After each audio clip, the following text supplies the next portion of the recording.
And here we go. Number 9. Sleeping on your stomach. Think sleeping on your stomach is cozy? Your spine disagrees. Loudly.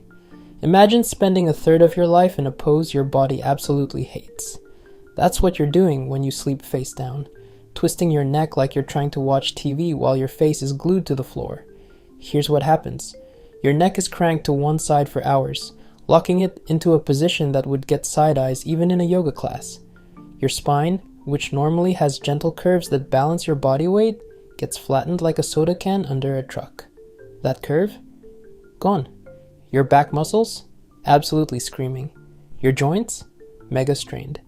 And the nerves running through that beautiful backbone of yours. They're getting squeezed like stress balls at a tax office. You ever wake up with your hands tingling?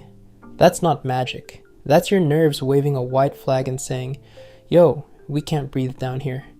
Over time, this nightly torture chamber routine leads to chronic neck pain, backaches that don't quit, and posture that slowly turns you into a human question mark. Cute in cartoons, not so much in real life. Now, if you're one of those, I have to sleep on my stomach or I die people, relax. There are damage control moves. Use a super flat pillow or no pillow at all to reduce that neck twist from exorcist to barely annoyed. Stick a small cushion under your hips to give your lower spine some of its natural curve back. But honestly, the best move is to train yourself to switch to side or back sleeping. Your spine might throw a tantrum for a week or two, but eventually it'll send you thank you letters in the form of zero back pain and fewer chiropractor bills. Sleep smarter. Your future self is literally lying in wait. Number 8. Cleaning your ears with Q-tips. Ah yes, the innocent cotton swab. Soft, harmless, and sitting smugly in your bathroom cabinet like it's doing society a favor. But here's the deal. Those little guys are not ear cleaners. They're ear saboteurs. Every time you jam a Q-tip into your ear canal, you're not cleaning anything. You're just playing an aggressive game of how far can I shove this wax in until it becomes a problem. Spoiler alert, you will lose. Your ear has a built-in self-cleaning system.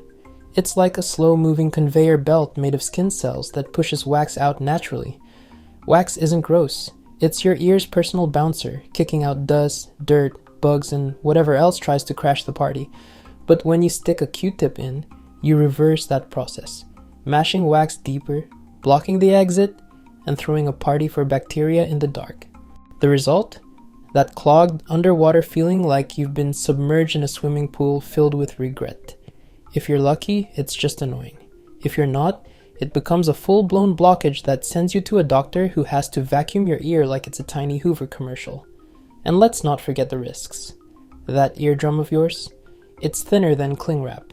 One sneeze, jump, or clumsy nudge while digging around, and boom, you've got a ruptured drum and a one-way ticket to hearing loss land. Even worse, scratching the inside of your ear canal, which has skin thinner than tissue paper, creates microscopic wounds. Germs love that. They move in, throw a rave, and suddenly, you've got a nasty infection sealed in by the very wax you jammed further in. It's so common that doctors joke Q-tips are job security, and they're not wrong. So what should you actually do? Easy. 1. Use a warm washcloth to wipe the outer ear. 2. Let your ears clean themselves like nature intended. 3. Maybe retire the Q-tip to less dangerous jobs, like cleaning keyboards. Or never. Your ears are priceless. Stop attacking them with cotton spears. Number 7. Holding in your pee. You feel the urge. You glance at the bathroom. Then you say, I can wait. Bad move.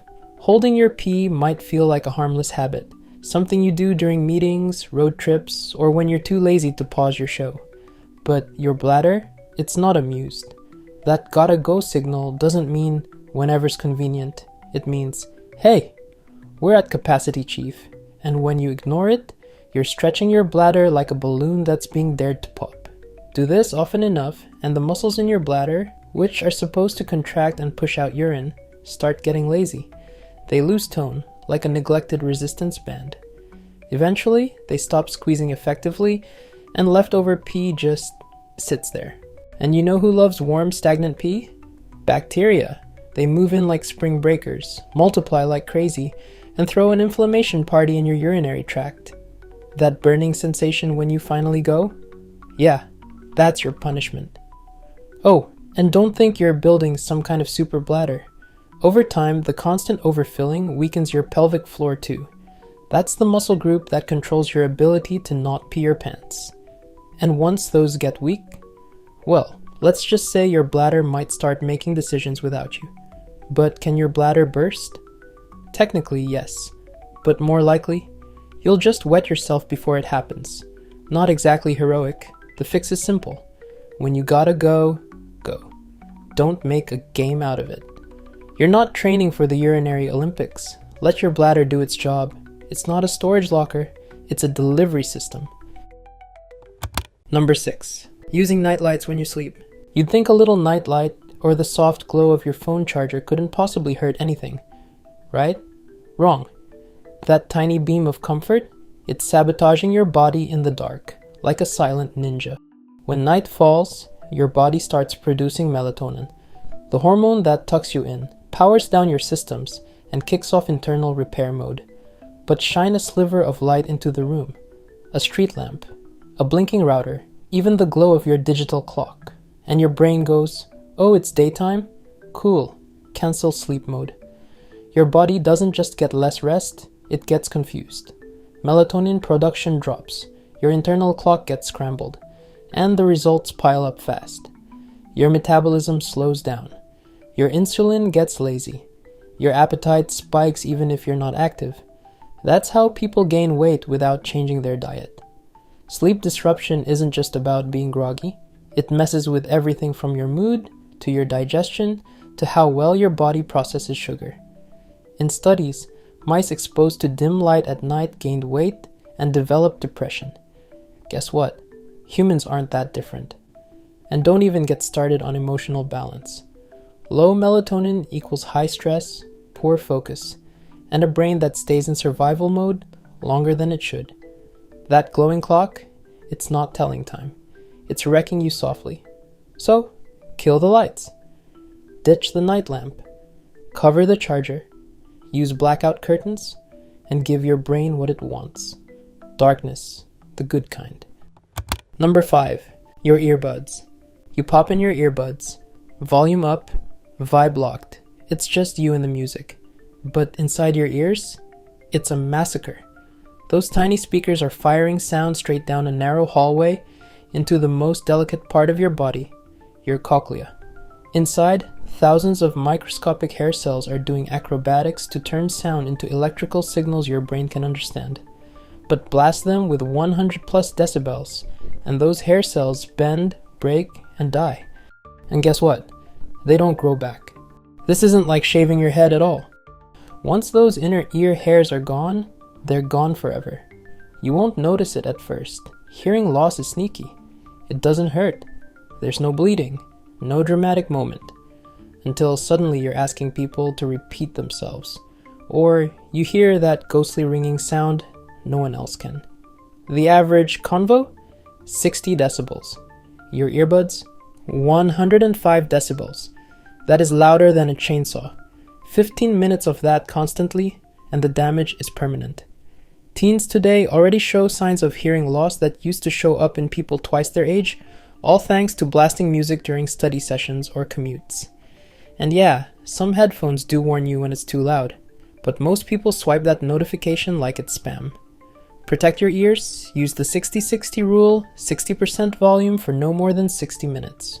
Or buy yourself an noise-canceling gear so you don't crank the volume just to drown out the world, because once your hearing fades, there's no remix. Number 4. Drowning from the inside out. Water's good for you, until it isn't. You've heard the advice. Drink more water, stay hydrated, blah blah blah. But chug too much too fast, and your body's inner chemistry starts panicking. There's even a name for it. Hyponatremia. Or more dramatically, drowning from the inside out. Here's how it works. Your body needs a delicate balance between water and sodium. Sodium acts like a bouncer at a club. It keeps your cells from getting too full of water. But if you flood your system with more water than your kidneys can handle, sodium levels drop Fast. Suddenly, your cells absorb all that extra water like overzealous sponges. Most of your body can swell a little and be fine. But your brain? Yeah, that one's stuck inside a rigid skull. No room to expand equals pressure buildup equals real bad news. We're talking headaches, confusion, nausea, muscle weakness, seizures. In extreme cases, coma, or even death. There's a reason marathon runners have literally dropped dead after drinking too much water during races, and a child once landed in the ER after being forced to drink glass after glass as punishment. Her brain swelled. She nearly didn't make it. Drinking when you're not thirsty. That's not health. That's overkill. The fix is simple. Listen to your body. Sip, don't chug. Hydrate when you need it, not just because a TikTok told you to carry a half-gallon jug around. Balance matters, even with water. Number 3. Holding in your sneeze. You feel it coming. That itch in your nose. You're in a quiet room, maybe a meeting, a train, or standing next to your crush. So you pinch your nose, clamp your mouth shut, and force the sneeze back like a responsible adult. Want to know what happens next? That sneeze was trying to launch air out of your body at over 100 miles per hour like a nasal cannon. When you shut off all the exits, the pressure doesn't vanish. It ricochets through your skull, bouncing off soft tissue like a rogue pinball. It can shoot up your eustachian tubes, the tunnels between your nose and ears, and, yep, pop your eardrum like a party balloon. People have burst blood vessels in their eyes from this. One guy even cracked a bone in his face and ended up with air trapped under his skin, a condition called the subcutaneous emphysema, which sounds fake, but very much isn't. In rare cases, people have damaged their throats just from trying to be polite. And for what? To avoid drawing attention for half a second? Here's a tip. When your body wants to launch a sneeze, let it. That explosion is its way of ejecting irritants, dust, or maybe an early-stage virus. Stopping it mid-launch is like pulling the pin on a grenade and keeping it in your pocket. So cover your mouth, turn your head, and let it rip. Better a sneeze than a medical mystery. Number 2. Nail biting. You're stressed, bored, and zoned out. So what do? Without even thinking, your fingers are in your mouth and you're gnawing like a beaver at a buffet. But let's zoom in. Your fingernails? Germ magnets.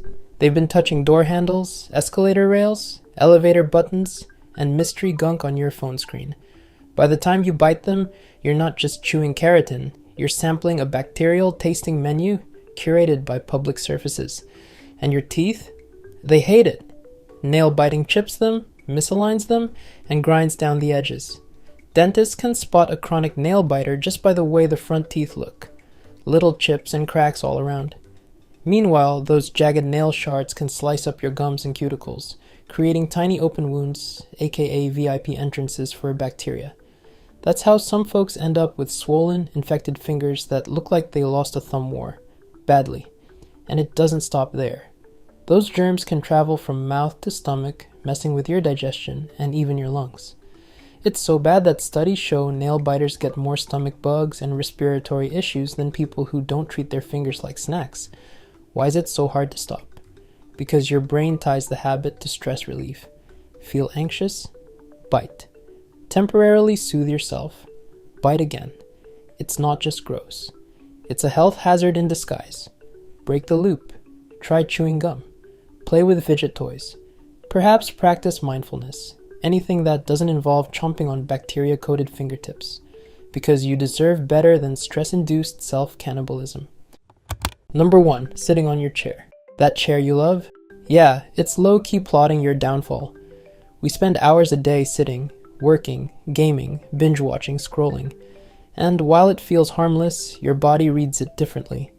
To your muscles, long sitting sessions feel like abandonment. When you sit too long, blood flow slows and starts pooling in your legs like a stagnant pond. Your metabolism? Hit snooze. Your muscles, especially in your core and glutes, start wasting away. They're not getting used, so they just quit. This is how you end up with that signature office worker hunchback.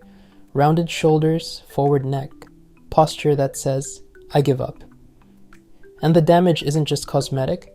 Sitting for hours on end shuts down enzymes that normally break down fat.